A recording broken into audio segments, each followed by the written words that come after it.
Start. चलो देखो इधर, आज हमको अनुवर्तन पढ़ना है। अनुवर्तन को बोलते हैं आवर्तन। तो यहाँ पर देखो, अनुवर्तन, अनुवर्तन को आवर्तन भी कहते हैं। तो अनुवर्तन को आवर्तन भी कहते हैं। तो यहाँ पर देखो, मैंने आपको बता था कि बराबर कि वनस्पति के अंदर न तंत्रिका तंत्र होता है, न संवेदी अंग होते हैं। इसलिए वनस्पति हर उत्तेजना का प्रतिचार नहीं देती है। तो वनस्पति कुछ ही उत्तेजना के प्रति अनुक्रिया दर्शाती है, जैसे कि प्रकाश, गुरुत्वाकर्षण, गुरुत्वाकर्षण, पानी, फिर रसायन और स्पर्श। ये 5 उत्तेजना है। इन 5 उत्तेजना के प्रति, इन 5 उत्तेजना के प्रति वनस्पति के अंग, वनस्पति के अंग वृद्धि या गति दर्शाते हैं।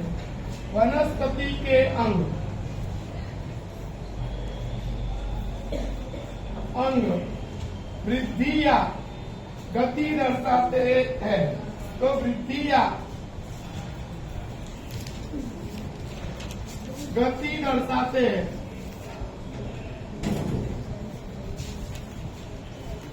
वृद्धि या गति दर्शाते हैं, और जिसे हम बोलते हैं अनुवर्तन।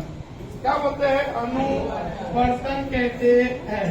तो इसको हम बोलते हैं अनुवर्तन या आवर्तन कहते हैं। फिर से देखो यहाँ पर क्या कहा मैंने कि बराबर प्रकाश, गुरुत्वाकर्षण, पानी, रसायन, स्पर्श जैसी उत्तेजना के प्रति, जैसी उत्तेजना के प्रति वनस्पति के अंग वृद्धि या गति दर्शाते हैं, और इसको हम बोलते हैं अनुवर्तन। अनुवर्तन कहते हैं। अगर वनस्पति के अंग की, वनस्पति के अंग की वृद्धि अगर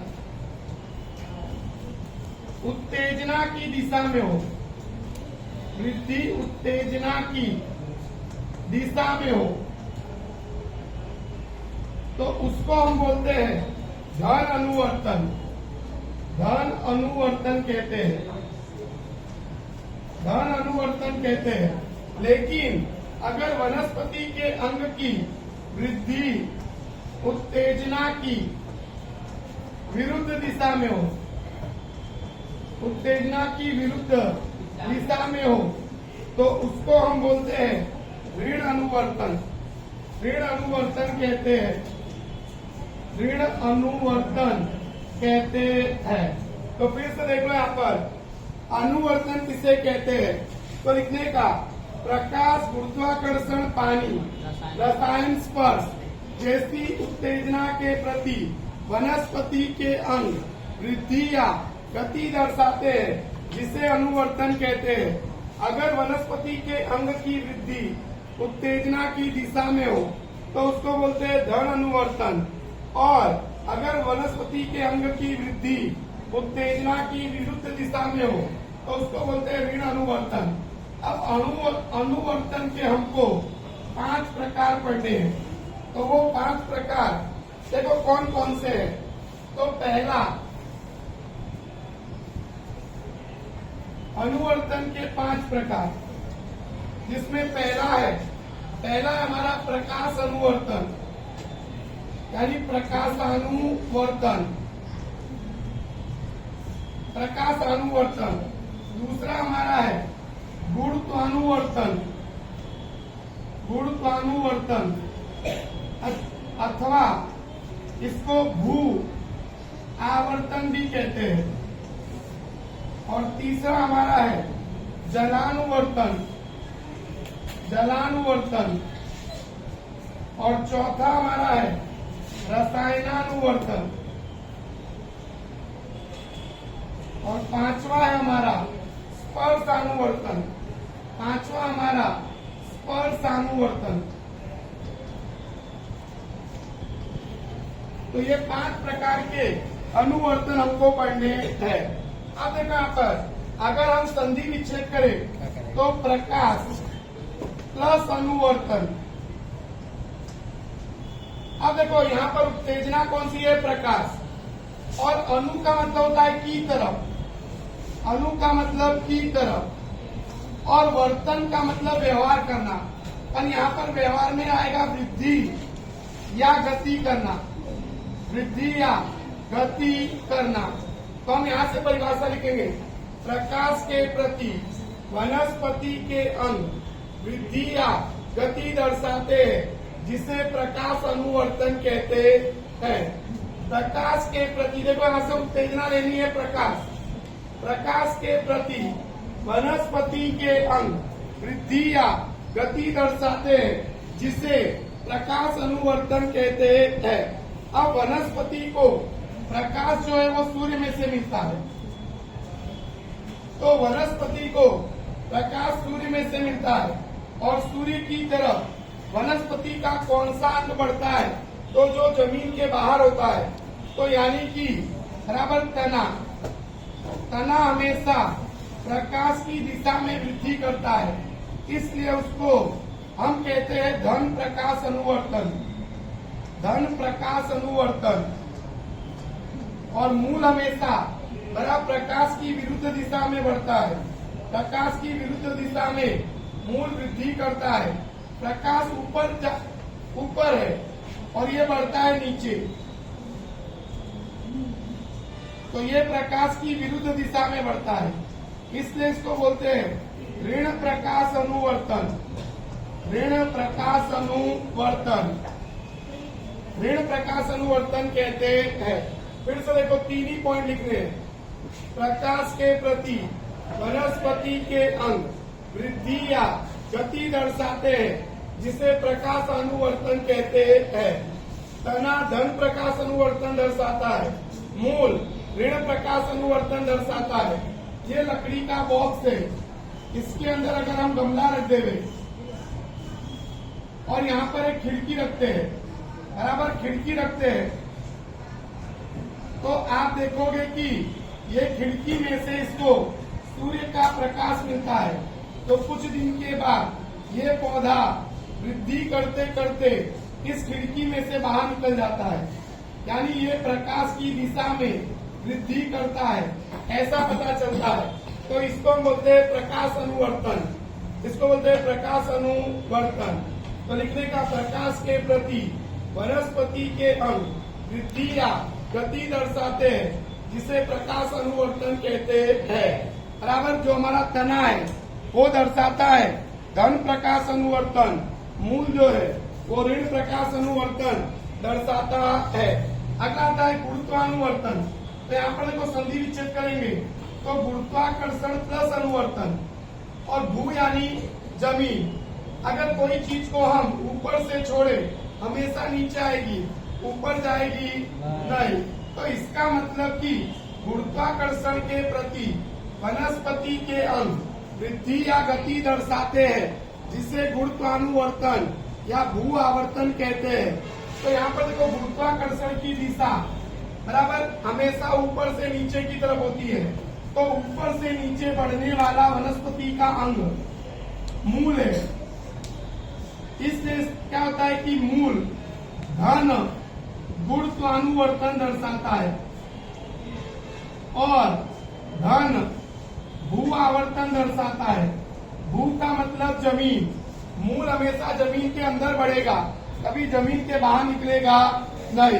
तो जमीन की दिशा में बढ़ता है, गुरुत्वाकर्षण की दिशा में बढ़ता है, इसलिए उसको बोलते हैं धन गुरुत्वानुवर्तन अथवा धन भू आवर्तन कहते हैं। परिभाषा में देखो, पहले उत्तेजना पहचाननी है, पहला शब्द हमेशा उत्तेजना बताएगा।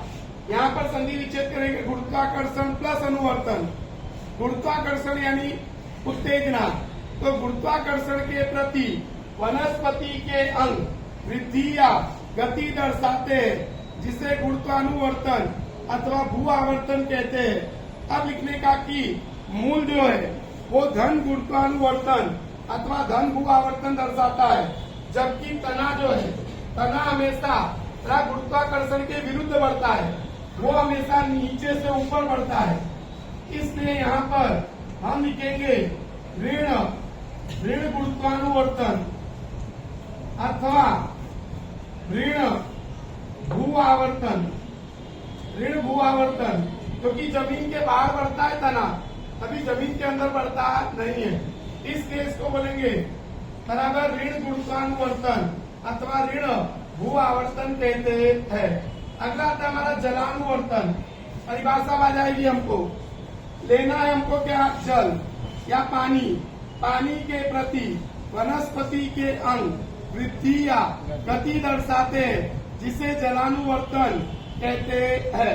अच्छा, वनस्पति को पानी जमीन की गहराई में से मिलता है, यानी जमीन के नीचे से मिलता है, यानी पानी नीचे है तो पानी की दिशा में वनस्पति का कौन सा अंग वृद्धि करता है, तो मूल। मूल हमेशा पानी की दिशा में वृद्धि कर बराबर पानी तक पहुंचता है, तो मूल आएगा हमारा धन जलानुवर्तन। और तना हमेशा पानी की विरुद्ध दिशा में बढ़ता है, तो तना आएगा हमारा ऋण जलानुवर्तन। ऋण जलानुवर्तन फिर से देख लो, फिर से इसमें भी तीन ही पॉइंट। जल के प्रति, जल या पानी के प्रति वनस्पति के अंग वृद्धि या गति दर्शाते हैं, जिसे जलानुवर्तन कहते हैं। फिर लिखने का कि मूल धन जलानुवर्तन दर्शाता है, तना ऋण जलानुवर्तन दर्शाता है। अगला आता है हमारा रसायनानुवर्तन। तो यहाँ पर परिभाषा लिखेंगे, रसायन के प्रति वनस्पति के अंग वृद्धि या गति दर्शाते हैं, जिसे रसायनानुवर्तन कहते हैं। अब देखो याद रखने का, फलन के दौरान, फलन के दौरान, अब फलन के दौरान क्या होता है कि ये वर्ती का, ये देखो यहाँ पर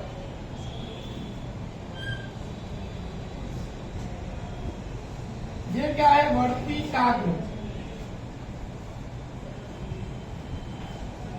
ये है वर्ती काग्र, जिसको हम बोलते हैं पराग आसन।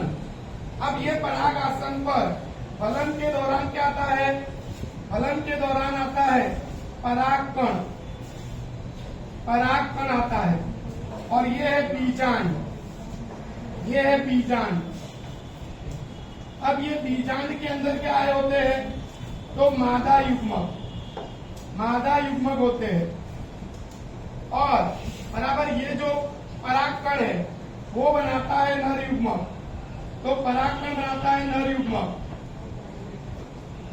लेकिन नर युग्मक को मादा युग्मक तक पहुंचना है, तब जाकर नर युग्मक मादा युग्मक से, नर युग्मक मादा युग्मक से जुड़कर क्या बनाएगा, युग्मनज, जिसको हम बोलते हैं फलितांड। और ये फलितांड बाद में बीज में बदल जाता है, बाद में बीज में बदल जाता है। तो नर युग्मक को मादा युग्मक तक पहुंचना है। नर युग्मक कहाँ पर है, तो यहाँ पर है वर्तिकाग्र पर, और मादा युग्मक कहाँ पर है, बीजांड में।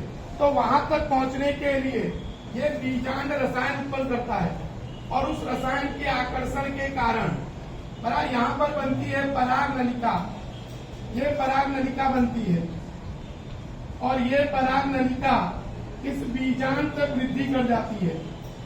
बीजांड क्या उत्पन्न करता है, रसायन। उस रसायन के कारण बराबर ये पराग नलिका बीजांड तक वृद्धि करती है, और बीजांड तक लंबी हो जाती है। फिर इसके आधार पर इसमें से नर युग्मक बराबर मादा युग्मक तक पहुंच जाता है, और फिर बनता है हमारा क्या, फलितांड यानी युग्मनज। और वो युग्मनज बाद में बीज में बदल जाता है। किस बदल जाता है, तो लिखने का, रसायन के प्रति वनस्पति के अंग वृद्धि या गति दर्शाते हैं, जिसे रसायनानुवर्तन कहते हैं। लिखने का, फलन के दौरान पराग नलिका की वृद्धि रसायन के कारण होती है, इसलिए इसे रसायनानुवर्तन कहते हैं। अगला आता है स्पर्शानुवर्तन। स्पर्श के प्रति वनस्पति के अंग वृद्धि या गति दर्शाते हैं, जिसे स्पर्शानुवर्तन कहते हैं। यहाँ पर उदाहरण लिखना है, छुई मुई, छुई मुई को लाजवंती भी कहते हैं। लाजवंती के पौधे जो होते हैं, पत्ते, उसको छूने पर वो मुरझा जाते हैं, तो वो स्पर्श के कारण मुरझा रहे हैं, इसलिए उसको बोलते हैं स्पर्शानुवर्तन। उनकी गति कब हो रही है? स्पर्श करने पर। क्या हो रही है? तो इसके लिए उसको बोलते हैं स्पर्शानुवर्तन। दूसरा आएगा वनस्पति के सूत्रांग। वनस्पति के सूत्रांग यानी वनस्पति के सूत्र प्लस अंग, यानी कि सूत्र होता है डोरी को बोलते हैं। ऐसी वनस्पति जिनका तना डोरी जैसा हो, यानी वेल का तना देखो डोरी जैसा होता है। मनी प्लांट को अगर हम डोरी का सहारा दे दे तो वो उसी पर वृद्धि करती है। लौकी की वेल अगर डोरी का सहारा दे दो तो छत तक पहुंच जाती है। तो यहाँ पर स्पर्श के कारण वनस्पति में वृद्धि हो रही है या गति हो रही है, इसलिए इसको बोलते हैं स्पर्शानुवर्तन कहते हैं। तो इस प्रकार से आपको केवल पहले उत्तेजना पहचाननी है और इन तीनों में आपको कौन सा अंग धन और कौन सा अंग ऋण बराबर आवर्तन दर्शाता है वो लिखना है। और इन दोनों में तो आपको धन ऋण नहीं लिखना है, केवल उदाहरण लिखना है। तो इस प्रकार से यह अनुवर्तन होता है।